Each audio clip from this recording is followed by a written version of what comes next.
वरती त्या 7 जणींनी थैमान घातलं होतं आणि खाली हा मृत्यूचा नंगा तांडव खेळत होता. राजला कळायला जरा वेळ लागला, पण तो भानावर आला. ते त्याने अक्कल हुशारीने आपली माणसं सर्जेरावाच्या माणसांच्या बरीच पाठीमागे ठेवली होती, म्हणून ते सगळेजण आतापर्यंत वाचले होते. पण कधीपर्यंत? साधारण मनुष्याशी लढू शकतो, पण ह्या राक्षसाशी? त्या मृत्यूच्या देवतांशी लढणार होता राज. जिंकणं तर सोड, पण आपल्या भामरागडला तरी कसं वाचवणार होता तो आता? त्याने वळून भामरागडच्या वेशीवर असलेल्या कालीमाच्या मंदिराकडे याचनेने बघितलं. रक्षणमा, आज परत कालीमाच्या मंदिरातला दिवा त्याला जास्तच उजळताना दिसला. कानात एक हवेची हळूवार शिळ घुमली. भामरागड डोकं असे झटकून 2-4 वेळा डोळ्यांचे उघडझाप करत त्याने परत कालीमातेच्या मंदिराकडे बघितलं. दिवा साधारणच तेवत होता आणि आजूबाजूला कानात कुजबुजणारा कोणीच नव्हतं. राज स्वतःशीच पुटपुटत, भात झाला का मला? त्याने परत एकदा खालून सैतानासारख्या धावत येणाऱ्या देवाईकडे बघितलं आणि एकदा त्या कालीमाच्या मंदिराकडे बघत, जय कालीमा मनातल्या मनात मोठा हुंकार भरत राजपाटच्या दिशेने धावत गेला, जिथे त्याचं उरलेलं सैन्य गाड्या घेऊन त्याच्या पुढच्या आदेशाची वाट बघत होतं. राजच्या पाठोपाठ पवन, लखन आणि बाकी सगळेच धावले. काय झालं हुकूम? लढायचं नाही का? पवन पुटपुटला. तसा राज जोरात गरजला आणि आपल्या माणसांना बोलला, पटापट गाड्या भामरागडच्या दिशेने काढा. आत्ताच्या आता. एकही क्षण वाया घालवू नका. पटापट सुटा भामरागडच्या दिशेने. आपला एकही माणूस पाठीमागे राहता कामा नये. निघा लवकर. विजेच्या वेगाने सुटा इथून. राज नुसता कोसळत होता आपल्या माणसांवर आणि त्याला घाबरून गाड्या सुसाट निघाल्या सुद्धा. राज, पवन, लखन हे अजून काही माणसांबरोबर मागे होते. भामरागडच्या दिशेने परत गाड्या पळताना बघून पवन चिंतेने राजला बोलला, आपण ह्यांना आपल्याच घराचा रस्ता दाखवत नाही का? आज आपण मेलो तरी आपल्या घरातील माणसं सुरक्षित राहतील, पण हा सैतान जर भामरागडमध्येच घुसला तर मात्र कोणीच वाचणार नाही. राज, कुठलाच प्रश्न विचारू नकोस पवन. ह्या क्षणाला एक एक क्षण महत्त्वाचा आहे. कसंही करून आपल्याला भामरागडच्या हद्दीच्या आत पोचायचंच आहे. ते पण तो राक्षस आपल्यापर्यंत पोचायच्या आधी. पुढे काय होईल, कसे होईल ते माहीत नाही, पण आपण भामरागडच्या वेशीच्या आतमध्ये सुरक्षित आहोत असं मला वाटत आहे. चल, वेळ घालवू नको. पळव गाडी भामरागडच्या दिशेने.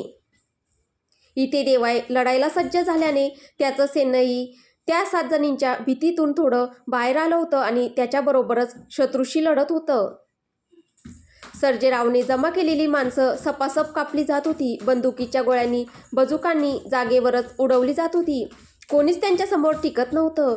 ते अट्टल गुन्हेगार पण जीव वाचवायला भामरागडच्या दिशेने पळत सुटले होते.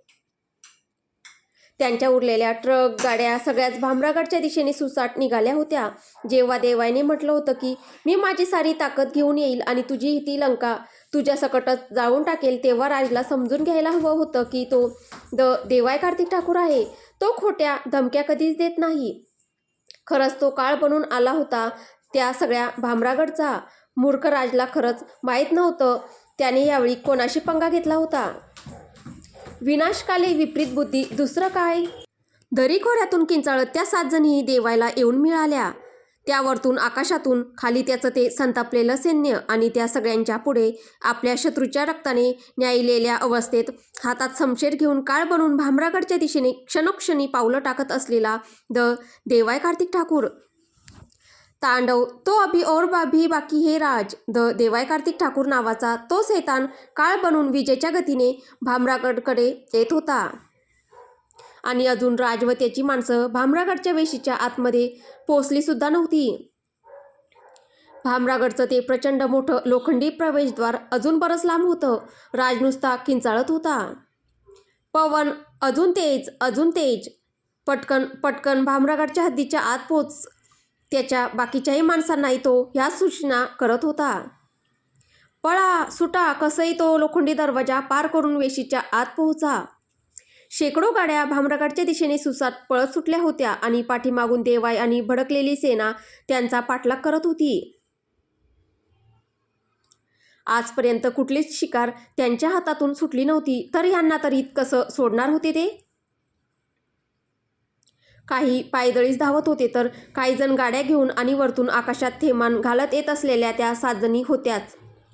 मध्येच सु सु सु सुसाट करत एक टॉर्पेडो राजच्या बाजूच्याच गाडीला येऊन धडकलं. तशी ती गाडी हवेत 20-30 फूट उंच उडाली आणि हवेतच तिचा महाभयंकर स्फोट होऊन खाली ठिकऱ्या ठिकऱ्या होऊन पडल्या. त्या गाडीत असलेल्या लोकांचे अवयव कागदाच्या तुकड्याप्रमाणे काही जमिनीवर तर काही दुसऱ्या माणसांच्या अंगावर पडले.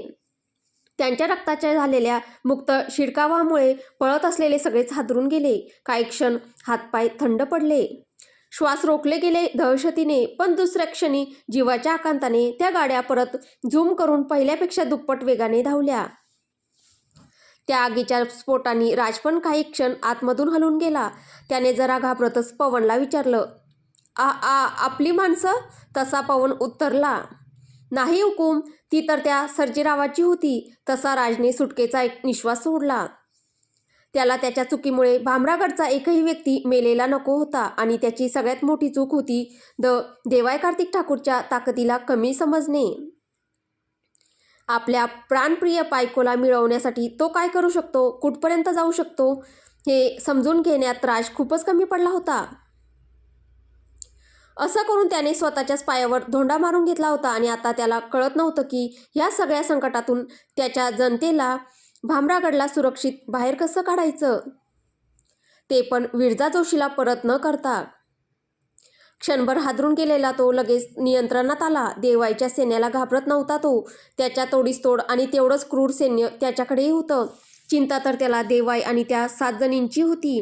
कसंही करून त्याला तो ठाकूर आणि त्या 7 जणी त्याच्यापर्यंत पोहोचायच्या आधी त्याच्या सगळ्याच माणसांना भामरागडच्या वेशीच्या आत सुरक्षित पोहोचवायचं होतं. तिथे आतमध्ये जाऊन ते सगळेजण किती सुरक्षित आहेत हे खरं तर त्यालाही माहीत नव्हतं.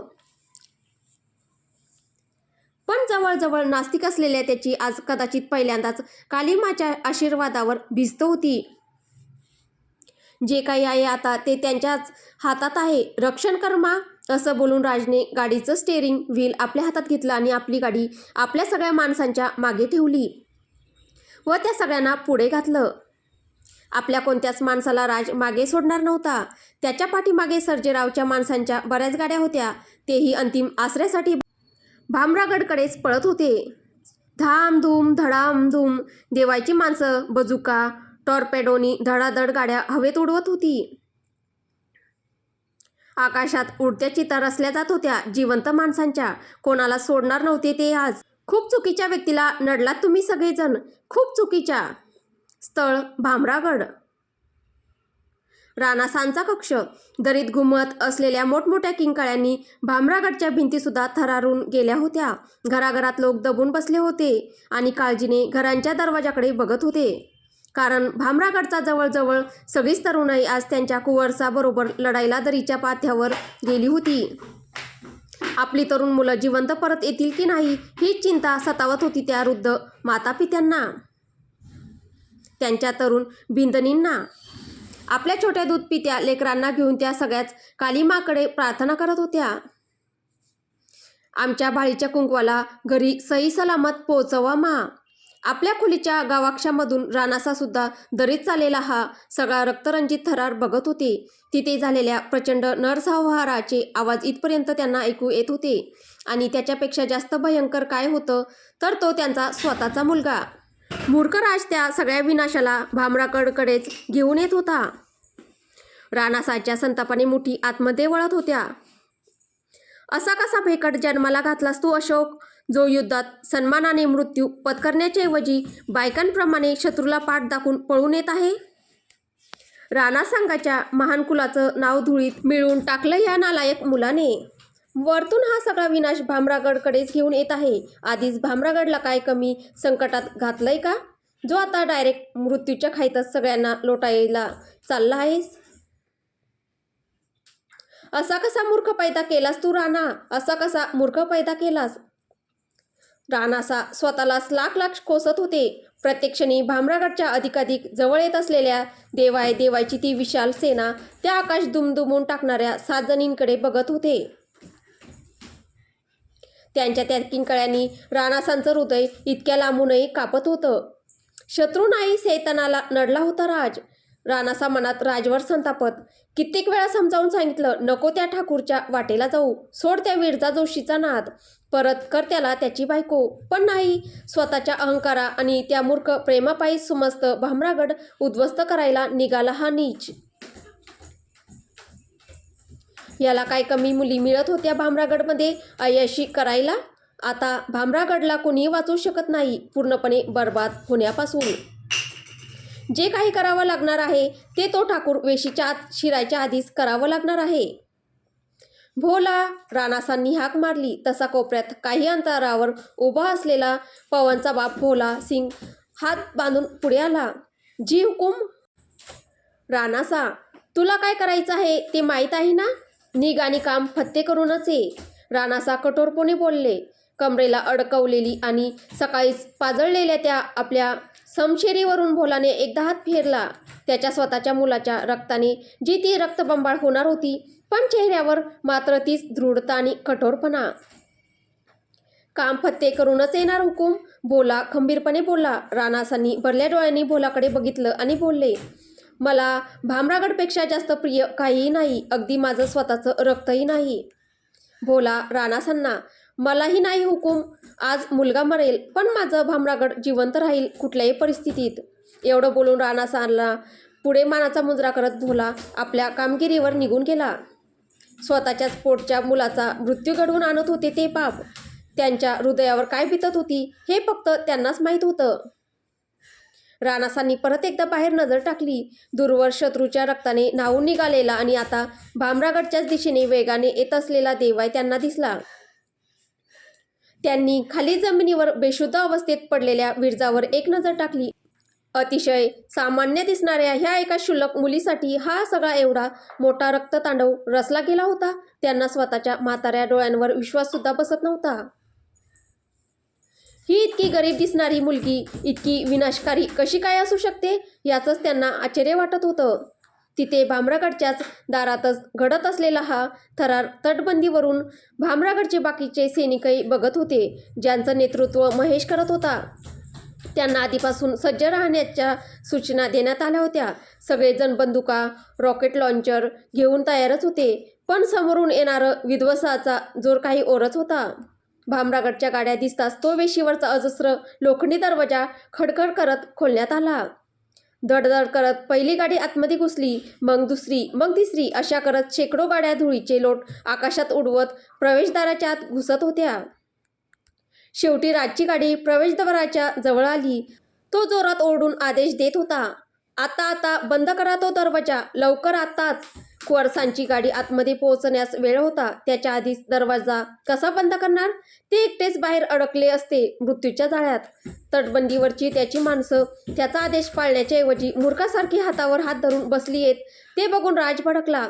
तो जोरात ओरडला, अरे मूर्खांनो, दरवाजा बंद करा, नाहीतर तो सगळं सैन्य घेऊन भामरागडमध्येच शिरेल आणि प्रत्येक घर रक्ताने न्हावून निघेल. शेवटी राजचं ते ओरडणं ऐकून तटावरून साखळदंड पटापट खाली सोडण्यात आले. ते लोखंडी दार हळूहळू बंद होत तटावरचे राजची लोक अजूनही त्यांच्या कुंवरसांच्या आतमध्ये येण्याची प्रतीक्षा करत होती. तर तिथे कुंवरने आतमध्ये जाऊ नये म्हणून त्याच्या गाडीचा वेध घेऊन मारलेलं रॉकेट भामरागडच्या प्रवेशद्वाराच्या आत शिरून आतमध्ये उभ्या असलेल्या गाडीला लागलं आणि त्या गाडीचा स्फोट होऊन तिथेच त्या गाडीचे तुकडे हवेत उडाले. ते नशीब चांगलं म्हणून राजची माणसं आधीच त्या गाडीतून उतरून गेली होती, नाहीतर आता तिथेच त्यांच्या जिवंत चिता रचल्या गेल्या असत्या. इथे राजची गाडी प्रवेशद्वाराच्या जवळ येत होती आणि तिथे देवायचा जीव खवळत होता. आकाशात त्याही पिसाळलेल्या होत्या. असा कसा सुटशील तू राठोड, असा कसा? एक एक क्षण महत्त्वाचा होत चालला होता. इथे राजपर्यंत पोहोचणाऱ्या देवायला सेफ्टी कव्हर देण्यासाठी देवायच्या माणसांनी वरती तटबंदीच्या दिशेने गोळीबार चालवला होता. टॉर्पेडो रॉकेट्स सोडले जात होते. धडाधड स्फोट होत होते भामरागडच्या वेशीवर. ती सगळी भामरागडची वेसच लख्ख प्रकाशाने उजळून निघाली होती. तर आता पुढे काय होईल हे आपल्याला पुढच्या भागात पाहायला भेटेल. तुम्हाला ही कथा कशी वाटते आहे कमेंटद्वारे नक्की कळवा. कथा आवडत असेल तर व्हिडिओला लाईक करा, शेअर करा. कथेचे पुढील भाग ऐकण्यासाठी आपल्या चॅनलला सबस्क्राईब करा. धन्यवाद.